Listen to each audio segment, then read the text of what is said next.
अनपेक्षित वळण. नुकतेच लग्न झालेले मी आणि प्रिया हनीमूनला निघालो होतो.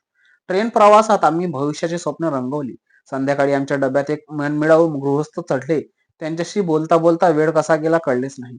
रात्री प्रिया माझ्या खांद्यावर डोकं ठेवून झोपी गेली आणि मीही शांत झोपलो. रात्री 1:30च्या दरम्यान जाग आली तेव्हा प्रिया जवळ होती. डब्यात शोधलं पण ती कुठे दिसली नाही.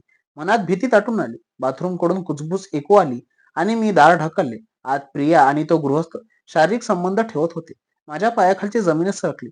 तो गृहस्थ प्रियाचा जुना प्रियकर होता, ज्याच्यावर ती खूप प्रेम करत होती. हे मला आठवले. तिने मला खोटं बोलून फसवले होते. माझ्या डोळ्यातून अश्रू ओघळले. रागाने आणि वेदनेने मी थरथरलो आणि प्रियाने माफी मागितली. पण माझा विश्वास पूर्णपणे तुटला होता. मी तिला तिथे सोडून दिला आणि सकाळी गंतव्यस्थानी पोहोचल्यावर मी तिच्या घरच्यांना सर्व सांगितले. नंतर कळले की प्रिया आणि तिचा प्रियकर पडून गेले आणि त्यांनी लग्न केले. सुरुवातीचा प्रचंड राग आणि द्वेष होता, पण हळूहळू मी त्यातून बाहेर पडलो. मी स्वतःला सावरले, मित्राशी बोललो आणि कामात लक्ष दिले. त्या रात्रीच्या घटनेने माझ्या आयुष्याला वेदनादायी वळण दिले होते, पण मी अधिक कणखर झालो. आता मी नव्या आशेने भविष्याकडे पाहत आहे.